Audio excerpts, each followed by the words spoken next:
Learning से हम क्या समझते हैं, ये चीज़ इम्पॉर्टेंट है। और जो लर्निंग एक कॉन्सेप्ट है, एक चैप्टर है, जो कि अक्सर करके सारे जो टीजीटी, पीजीटी या सीटेट, यूपीटेट और साथ में नेट के लिए बहुत ही ज़्यादा इम्पोर्टेंट रोल प्ले करता है।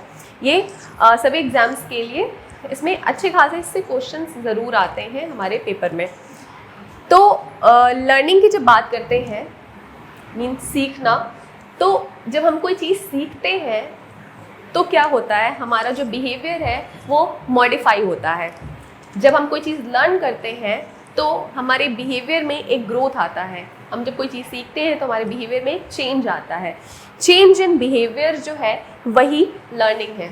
मर्फी ने इसकी एक जो डेफिनेशन दी वो ये कहा कि the term learning covers every modification, means जितने तरीके की मॉडिफिकेशन, जो चेंजेस आते हैं, वो लर्निंग है जो कवर करता है in behaviour to meet environment requirements. हमारे जो एनवायरमेंटल रिक्वायरमेंट्स हैं, हमारी जो नीड्स हैं, उसको फुलफ़िल करने के लिए हम अपने बिहेवियर में मॉडिफिकेशन करते ही करते हैं, जो कि लर्निंग का एक प्रोसेस है। हम अपनी पूरी लाइफ सीखते हैं, अपनी पूरी लाइफ हम अपने बिहेवियर को मॉडिफाई करते हैं।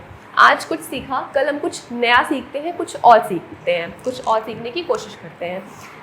ठीक है, ये हमारा हो गया डेफिनेशन। इतने से समझ में आ गया होगा कि लर्निंग क्या है, लर्निंग का कॉन्सेप्ट क्या है। इसके बाद जो दूसरी चीज़ आती है वो ये है कि क्या लर्निंग और हमारी मैच्योरिटी दोनों एक ही चीज़ है। तो लर्निंग एंड मैच्योरेशन की बात करते हैं।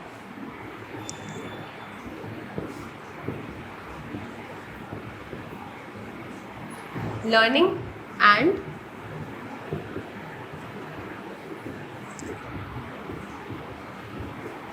मैच्योरेशन।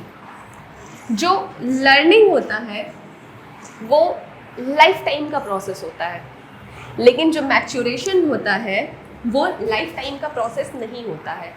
मैच्योरेशन से कहीं ना कहीं मतलब होता है जो हमारा फिजिकल ग्रोथ है, हमारा मेंटल ग्रोथ है, ये मैच्योरेशन में आता है।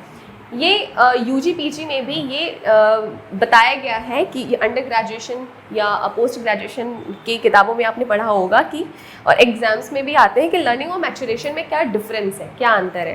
तो ये एक बहुत ही बड़ा अंतर है कि लर्निंग लाइफ लॉन्ग प्रोसेस है, जहाँ मैच्योरेशन एक लिमिट तक ही होता है, एक लिमिटेड प्रोसेस है। बॉडी ग्रोथ जो होती है वो एक लिमिट तक ही होती है, वो लाइफ लॉन्ग नहीं चलता। लेकिन जो लर्निंग होती है वो लाइफ लॉन्ग चलता है, और ये मेजर डिफरेंस है लर्निंग और मैच्योरेशन में। ठीक है, इसके बाद जो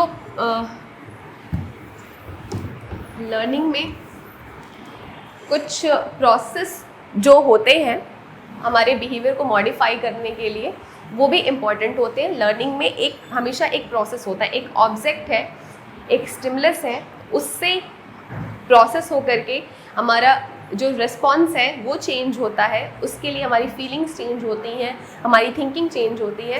तो एक ये एज अ प्रोसेस लर्निंग चलती रहती है। ठीक है, फिर उसके बाद आता है जो characteristics of acquired behaviour of learning है, या कैरेक्टरिस्टिक्स ऑफ लर्निंग।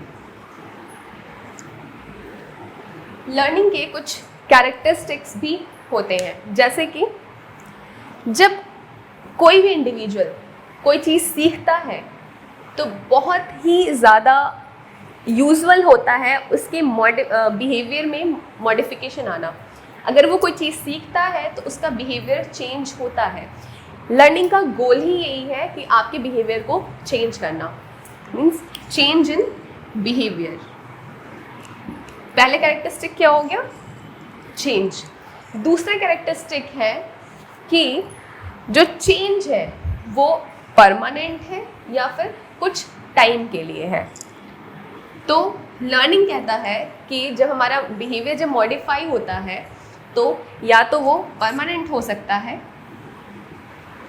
या तो वो कुछ समय के लिए हो सकता है। तो कुछ समय के लिए हो सकता है। फिर तीसरा जो कैरेक्टरिस्टिक है वो ये, जैसे कि बताया कि लर्निंग जो होती है वो एक लाइफ लॉन्ग प्रोसेस होती है। मैचुरेशन जो होता है वो एक लिमिटेड समय तक ही होता है। हमारी जो शारीरिक वृद्धि होती है, हमारी मानसिक वृद्धि जो होती है वो एक लिमिटेड है। हमारी जो कॉग्निटिव प्रोसेसेस हैं वो कहीं ना कहीं लिमिटेड हो सकती हैं कि इतने समय तक ही ये चीज़ें आपकी बढ़ेंगी, आपका आईक्यू इतने ही टाइम तक बढ़ेगा, उसके बाद वो रुक जाएगा। लेकिन जो लर्निंग है वो लाइफ लॉन्ग प्रोसेस होता है।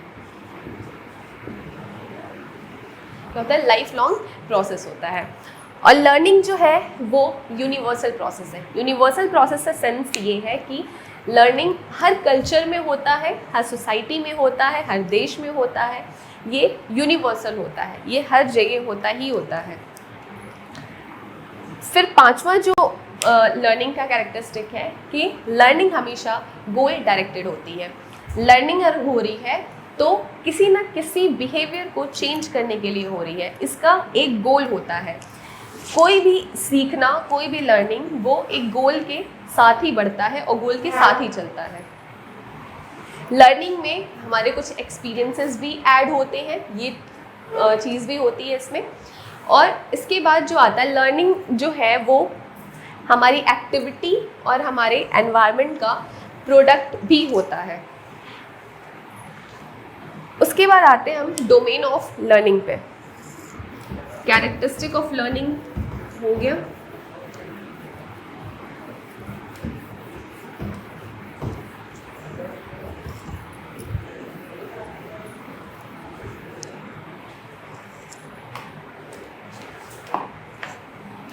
अब आते हैं डोमेन ऑफ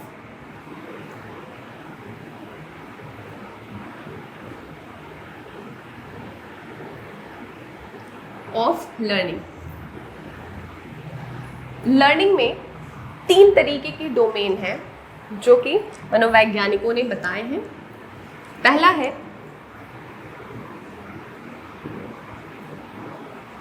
कॉग्निटिव डोमेन।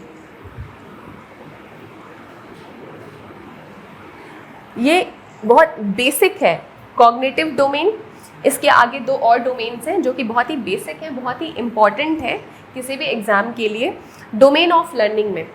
तो जब कॉग्निटिव डोमेन की बात करते हैं तो किसी भी इंडिविजुअल के जो थिंकिंग है, रीजनिंग है, ऐसे कॉग्निटिव या कॉग्निशन से हम क्या समझते हैं, जो हमारे मेंटल प्रोसेसेस हैं, हमारे हायर मेंटल प्रोसेसेस ही हमारा कॉग्निशन होते हैं और वही कॉग्निशन ही ये कॉग्निटिव है। हमारे हायर मेंटल प्रोसेसेस कौन कौन से होते हैं? हमारी जो रीजनिंग एबिलिटी होती है, हमारी थिंकिंग एबिलिटी होती है, हमारी जो क्रिएटिविटी होती है, हमारा किसी चीज़ को एक्सप्लेन करना, किसी चीज़ को समराइज करना, एनालाइज करना, ये सारी चीज़ें कॉग्निटिव डोमेन में आती हैं।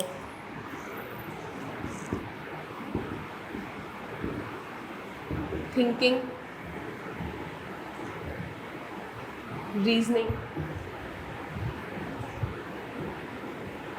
समराइजिंग, ये क्या है? हमारे कॉग्निटिव डोमेन में आती हैं जो कि लर्निंग के लिए बहुत ही इम्पॉर्टेंट होती हैं। दूसरा जो है ये है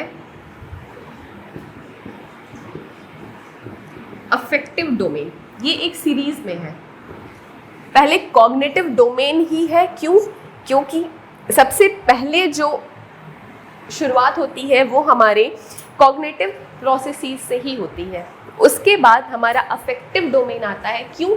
क्योंकि कॉग्निशन के बाद जो हमारे अंदर जो चेंजेस आते हैं, किस में चेंजेस आते हैं? हमारे एटीट्यूड में,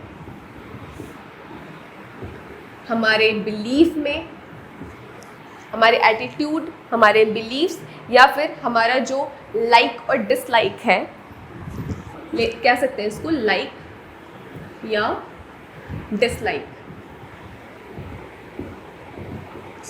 ये हमारा अफेक्टिव डोमेन में आता है। कॉग्निटिव में हमने थिंकिंग देखा, रीजनिंग देखा, समराइजिंग, एक्सप्लेनिंग, ये सारी चीज़ें, और उसके बेसिस पे जो हमारा बिहेवियर चेंज हुआ वो क्या हुआ? हमारा एटीट्यूड चेंज हुआ, हमारे बिलीफ सिस्टम चेंज हुए। जो चीज़ें हमें पहले पसंद थी वो अब नहीं है, जो पहले नहीं पसंद थी वो आज पसंद है। और तीसरा जो है वो है बिहेवियरल चेंज।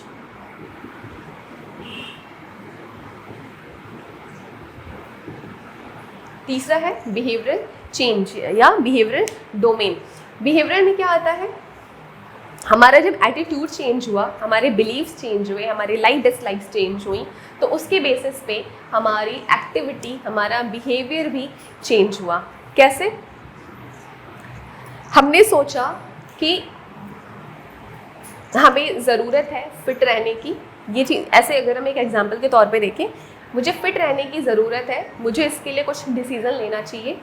मैंने सोचा कि जो लोग पार्क में जाते हैं, वहाँ पे मॉर्निंग वॉक करते हैं, योगा करते हैं, वो लोग ज़्यादा फिट होते हैं कंपैरिजन टू जो घर में रहते हैं और जो देर तक सोते हैं। हमारा एटीट्यूड चेंज हुआ, जो हम 9 बजे तक सोते थे, आज अब हमने क्या किया, हमने 6 बजे का अलार्म लगाया, हम 6 बजे उठना शुरू कर दिए। हमारे बिलीव्स चेंज हुए कि 9 बजे सोने से 9 बजे तक जो सोता है उसकी हेल्थ जो होती है वो डिस्टर्ब होती है, लेकिन जो सुबह 6 बजे उठ के मॉर्निंग वॉक पे जाता है वो ज़्यादा फिट रहता है। थिंकिंग चेंज हुई, हमारा एटीट्यूड और हमारे बिलीव्स चेंज हुए। उसके बाद हमने क्या किया, हम सुबह उठे और वॉक के लिए गए, हमने रनिंग भी करी, हमने एक हेल्दी ब्रेकफास्ट भी लिया। तो ये सारी चीज़ें कहाँ आ गई, बिहेवियरल डोमेन में। ठीक है, आई होप कि आपको बहुत अच्छे से समझ में आ गया होगा।